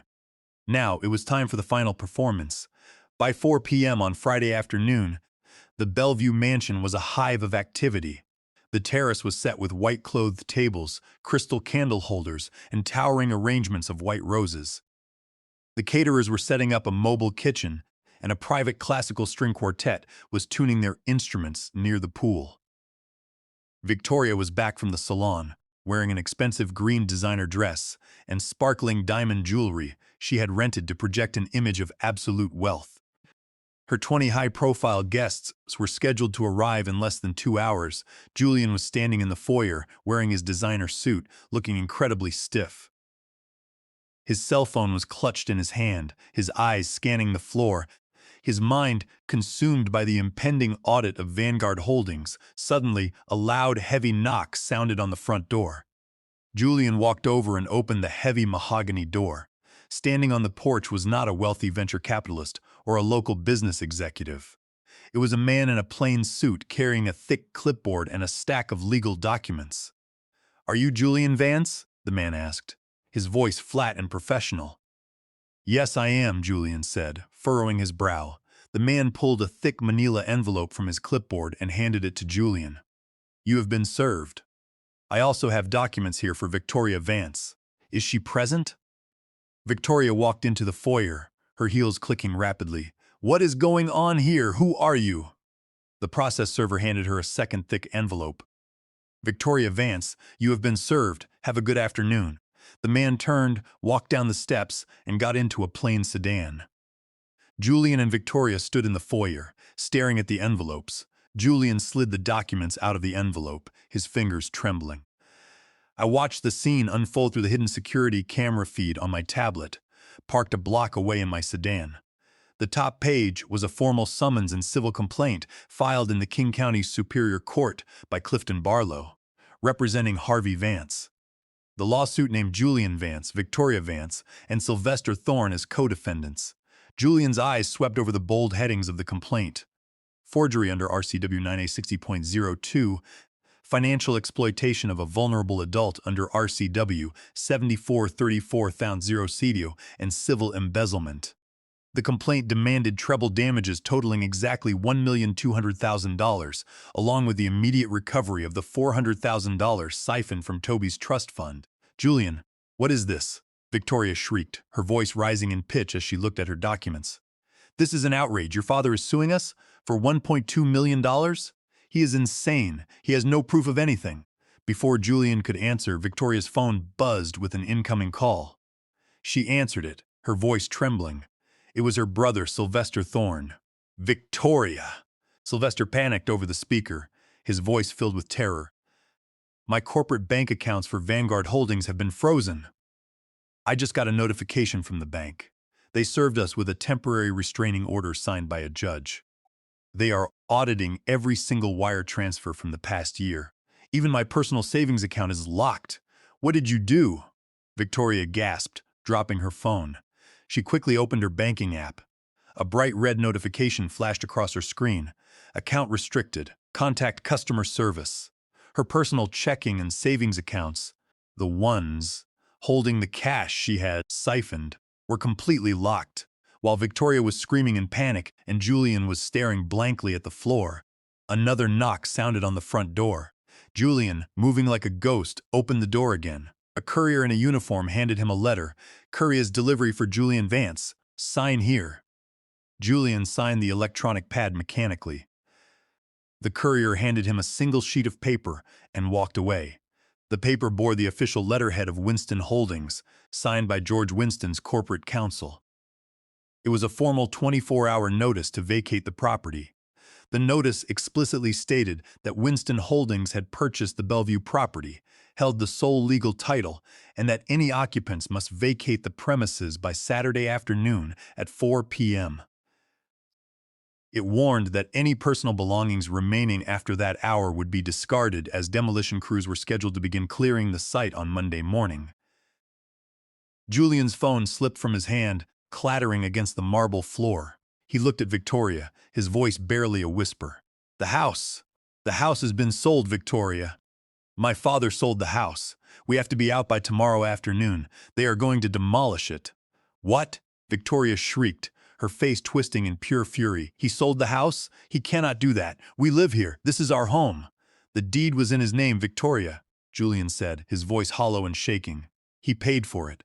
He owned 100% of it. Legally, we are just guests and he just sold it." Victoria tried to call my number, but she received the automated message. "The number you have dialed is currently unavailable." The first guests for the gala, a wealthy local developer and his wife, were scheduled to arrive in less than 45 minutes. Victoria stood in the center of her beautifully decorated foyer, wearing her expensive designer dress with a $1, 200,000 lawsuit in one hand, an eviction notice in the other, and her bank accounts completely frozen. Her perfect artificial world had just collapsed. Despite the panic, the frozen accounts, and the legal documents sitting on the foyer table, Victoria refused to cancel the gala. The first guests were already walking up the driveway. She had spent months planning this evening, and she believed that if she canceled, it would confirm the rumors of their financial collapse. She convinced herself that if she could put on a flawless performance, she could persuade one of the wealthy venture capitalists in the room to write a check that would rescue them. It was a desperate, dangerous gamble. By 7:30 p.m., the dining room was filled with the sound of clinking wine glasses, soft classical music from the string quartet, and the low hum of upper-class conversation. 20 of Bellevue's most prominent citizens sat around the massive marble dining table. Victoria sat at the head, her green designer dress catching the light, her face locked into a bright social hostess smile. She laughed at a guest's joke, but her fingers were trembling so violently she could barely hold her wine glass. Julian sat to her right, looking like a corpse in his designer suit. He had not touched his food. His eyes were bloodshot, staring blankly at the centerpiece. Every time a guest asked him about Vertex Solutions or the Series B funding, he offered a brief, strained nod and changed the subject. Around 8 p.m., while the caterers were serving the main course, the heavy front door opened. The classical music from the string quartet suddenly faltered as the entryway door swung wide. I stepped through the arched doorway and into the dining room. I was wearing my pressed navy blue suit, my shoes polished to a high shine. I stood tall, my shoulders squared, my eyes sharp and clear. I did not look like a fading, paranoid old man suffering from mental decline. I looked like the executive who had dominated the Seattle shipping lanes for 4 decades. The laughter at the table died instantly. A heavy, suffocating silence fell over the room. Julian's face drained of what little color it had left. He stared at me, his mouth opening slightly, but no sound came out. Victoria stood up so fast her chair scraped violently against the hardwood floor. The hostess mask shattered, replaced by a flush of angry red. "Harvey," Victoria said, her voice dropping its warm tone and turning sharp and venomous. "What are you doing here? This is a private dinner party. We told you to stay in your room. You are not well. You are having an episode."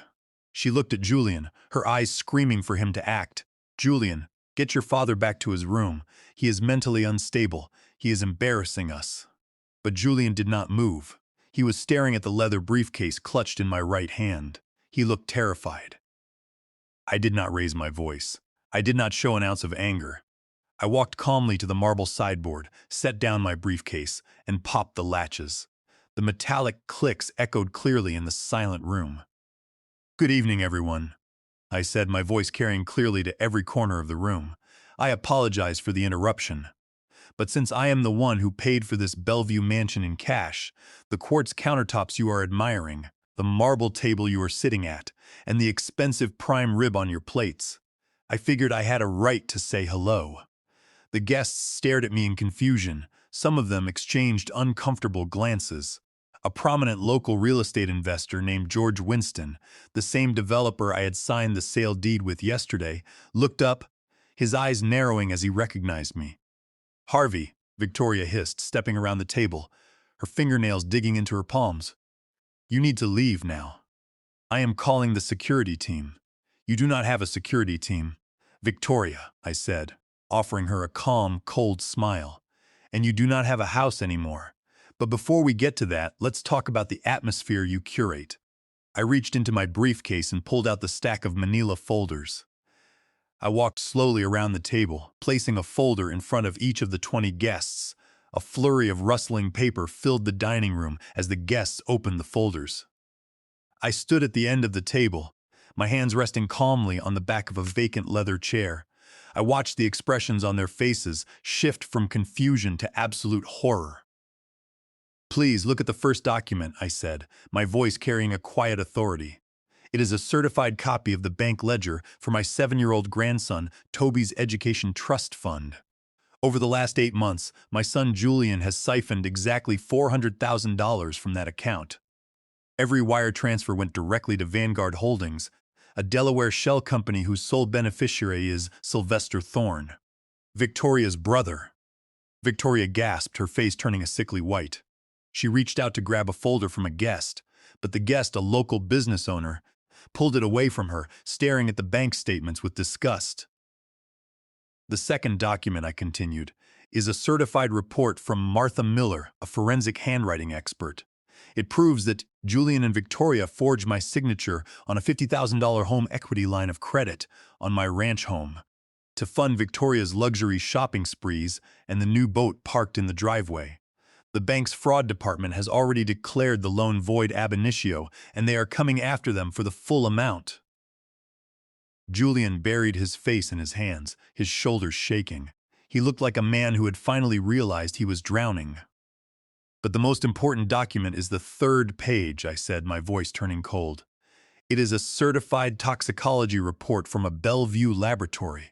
It shows a toxic concentration of phenobarbital in the chamomile tea Victoria prepared for me last Saturday. If you look at the attached screenshot, you will see a frame from a hidden camera showing Victoria counting the drops of that exact barbiturate into my mug." A collective gasp echoed around the table. The guests stared at Victoria as if she were a ghost. "The fourth page is the signed and notarized affidavit of Dr. Silas Archer," I said. "He is the disgraced, unlicensed doctor who supplied Victoria with the phenobarbital for $5,000 in cash. I have his verbal confession recorded on my mobile phone. He admitted Victoria told him she needed the drug to quiet me down because of dementia outbursts. Victoria stood frozen, her chest heaving, tears of humiliation spilling down her cheeks. "This is a lie," she shrieked, her voice cracking. "He is fabricating all of this. He is a crazy old man who wants to destroy us. Julian, tell them it is not true." But Julian remained completely silent, staring at the table, a broken man. I turned to George Winston, who was sitting at the middle of the table. "George, is the fifth document accurate?" George Winston stood up, his face expressionless as he looked at Victoria. "The fifth document is the purchase agreement for this house. It is accurate, Victoria. Harvey sold this property to my development company, Winston Holdings, yesterday. The funds have cleared, and the deed has been transferred. Legally, Harvey is the sole owner who has sold his own house. The 24-hour notice to vacate you received this afternoon is 100% legal. My crew will be here at 4 p.m. tomorrow to begin clearing the site." The guests began standing up, pushing their chairs back. The classical string quartet quietly packed their instruments, and the caterers shut down the mobile kitchen, sensing the collapse. "This is completely unacceptable," one of the venture capitalists said, throwing his folder onto the table. "I came here to discuss a startup investment, not to sit with thieves and poisoners." "George, we are leaving." Within 10 minutes, the Bellevue mansion was empty. The white rose arrangements and the expensive crystal glasses sat on the table, completely abandoned. The string quartet was gone. The guests had fled in disgust, and the story of Victoria's siphoned trust funds, forgery, and poisoning was already spreading through the East Side social circles like wildfire. Victoria stood alone in the dining room, her green dress looking ridiculous in the empty space, her accounts frozen, her reputation destroyed, and an eviction notice in hand. She looked at Julian, screaming at him to do something, but Julian only sat there, completely frozen in despair. The cage had closed, and the door was locked. Saturday afternoon arrived with a cold, gray Seattle drizzle. The 24-hour deadline on the vacate notice was set for exactly 4 p.m. By 3:30 p.m., the Bellevue mansion was a scene of chaotic desperation. Julian and Victoria were frantically throwing their clothes, designer shoes, and personal items into suitcases. They had nowhere to go. Because their bank accounts had been frozen by the court order, their credit cards were declined when they tried to book a luxury hotel. Victoria had spent the morning screaming into her phone, pleading with her wealthy parents for help. But her parents, terrified of the social scandal and the threat of being linked to a siphoning investigation, had flatly refused to take them in or wire them money. They told Victoria that she had made her bed and must lie in it. At exactly 4 p.m., a white King County Sheriff's SUV pulled up the long driveway, its tires crunching on the gravel. Following the SUV were 2 commercial flatbed trucks and a truck carrying temporary chain-link fencing. 2 uniformed deputies climbed out of the SUV and walked up the front steps. Standing on the porch were George Winston's representatives. The deputies knocked heavily on the front door, and Julian opened it, looking pale and completely broken. "Julian Vance?" the deputy asked. "Yes," Julian said, his voice flat. "I have a writ of restitution issued by the King County Superior Court," the deputy announced, handing him the legal document. "Winston Holdings is the legal owner of this property, and they have requested immediate execution of the eviction.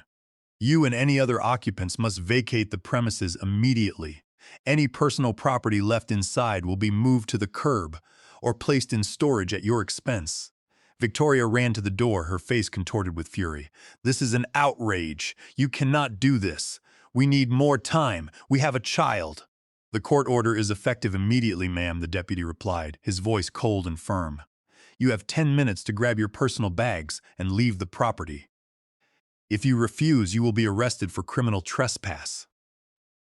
While the deputy stood in the foyer, the construction crew began unloading the temporary chain-link fencing from the truck. They started hammering the steel posts into the ground, enclosing the beautiful $3,500,000 Bellevue home in a steel cage. The neighborhood was quiet, but I could see neighbors standing on their lawns down the street, whispering and watching the spectacle. Victoria began to weep, throwing random shoes into a suitcase. Julian dragged 3 heavy bags down the steps and loaded them into the trunk of his sedan. I was sitting in my sedan parked down the street, watching the scene through the windshield. Sitting in the back seat, quietly playing with a tablet, was Toby. Earlier that morning, Clifton Barlow had filed an emergency petition for temporary custody in the family court, supported by the bank ledger, showing Julian had siphoned $400,000 from Toby's trust fund, the toxicology reports proving Victoria was poisoning the child's grandfather, and the child neglect record showing Toby was being fed dry cereal. The judge had not hesitated. The court immediately stripped Julian and Victoria of custody and awarded temporary guardianship to me. I had picked up Toby from a friend's house where he had spent the morning, telling him we were going on a special camping trip to the lake.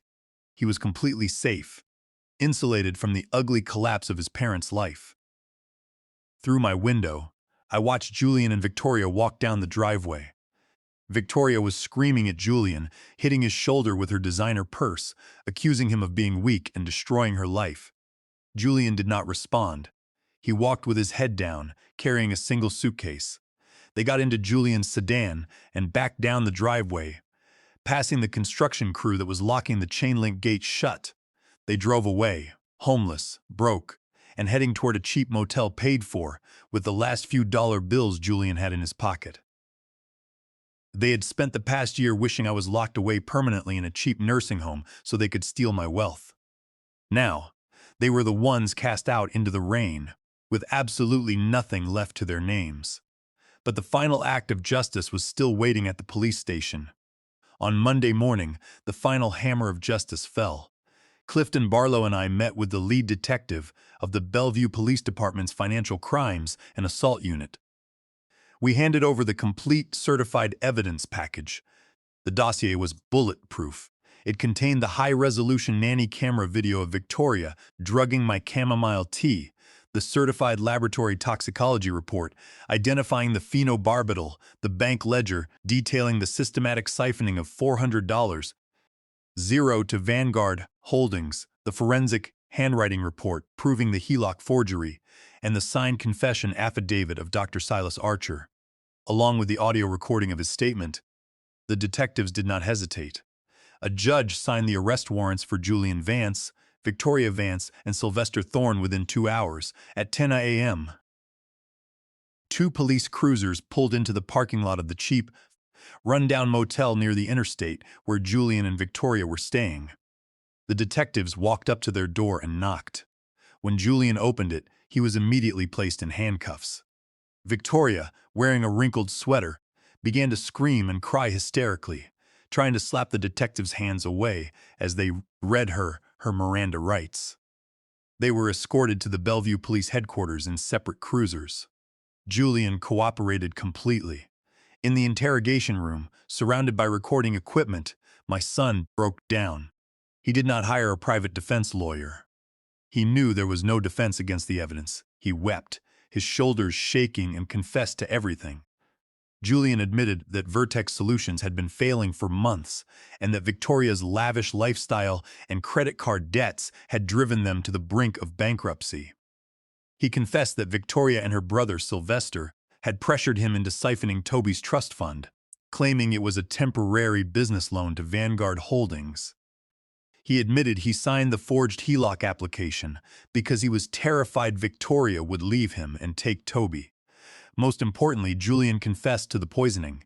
He admitted that Victoria had brought home the amber dropper bottle, telling him it was a mild, natural sedative recommended by a specialist to help manage my dementia outbursts and prevent me from wandering at night.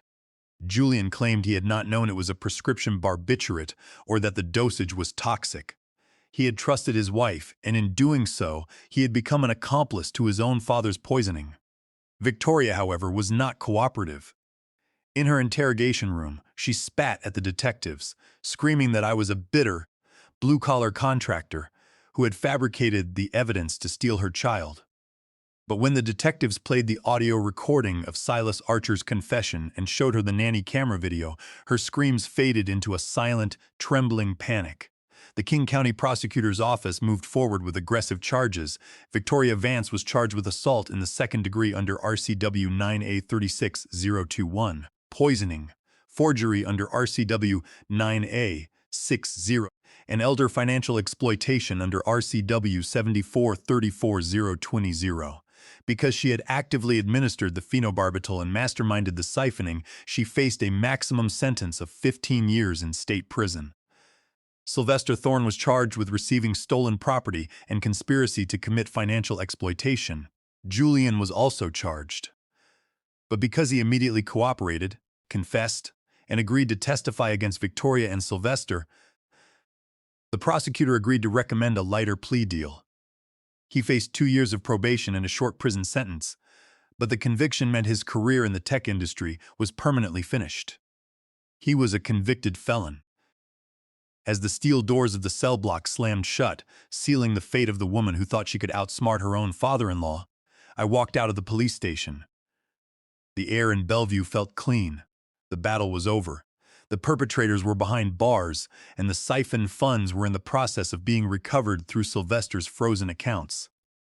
Now, it was time to focus on the only thing that truly mattered: Toby's future. 6 months have passed since that rainy Saturday afternoon in Bellevue. The legal battles are finally over and the dust has settled. The family court finalized the custody arrangements, awarding me sole, permanent legal and physical custody of 7-year-old Toby. The judge also issued a restitution order, forcing the return of the siphoned $400,000 to Toby's educational trust fund. Thanks to Clifton's rapid action in freezing Sylvester Thorne's shell accounts, the funds were fully recovered. They are now locked in a secure trust managed by Clifton's firm, completely insulated from any future interference. Toby's future is legally and financially secure. Julian accepted a plea deal. He pleaded guilty to financial exploitation of a vulnerable adult and forgery. The court sentenced him to 12 months in a minimum security facility in eastern Washington, followed by 3 years of probation and 500 hours of community service. He is currently serving his time. He writes letters to Toby and me every week. His letters are no longer filled with tech jargon or empty promises of startup success. They are simple, honest, and filled with a deep, quiet remorse. He has finally started to wake up. Victoria, however, refused to take a plea deal. She went to trial, believing her social contacts and high-priced defense lawyers could save her. But the evidence was too overwhelming. The jury took less than 2 hours to convict her on all counts. The judge sentenced her to 10 years at the Washington Corrections Center for Women in Purdy. Her brother, Sylvester Thorne, was sentenced to 5 years for corporate fraud and laundering siphoned funds. Victoria's designer dresses have been replaced by a plain gray jumpsuit. Her social media followers are gone, and her name is a cautionary tale in Bellevue society. Today, Toby and I live in our new home, a modest, cedar log cabin sitting on the shores of Lake Chelan. The air here is crisp and smells of pine needles. The water is a brilliant, clear blue, reflecting the towering mountains that surround us. Toby is thriving. The quiet, anxious boy who used to eat dry cereal in a cold kitchen has disappeared.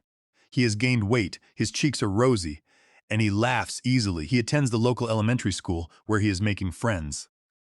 Every morning, I wake up early and prepare a warm breakfast for him: scrambled eggs, crispy bacon, and fresh fruit. My own health has fully recovered. The foggy, heavy feeling caused by the phenobarbital is completely gone. I feel strong, active, and sharp. We spend our afternoons out on the lake. I have been teaching Toby how to fish, how to steer our small wooden boat, and how to carve cedar blocks with a pocket knife. Yesterday, we sat on the dock, watching the sunset cast a brilliant orange and purple glow across the water. Toby looked up at me, his small hand clutched in mine. "Grandpa," he said, his voice quiet and content, "I like this house much better than the big glass one." "So do I, Toby," I replied, squeezing his hand. "So do I." For 40 years, I believed that my ultimate legacy was Vance Logistics and the millions of dollars I had accumulated. I thought that building a glass and steel mansion in Bellevue and passing it to my son was the greatest gift I could offer. But I was wrong. Wealth without character only breeds greed, and a house built on fraud will always crumble. My true legacy is not on the hill in Bellevue. It is here, under the pine trees, teaching my grandson how to grow into an honest, resilient, and strong man. As the sun dipped below the mountains, painting the water in gold, I knew Clara was looking down on us, smiling. We were finally home, and we were completely free.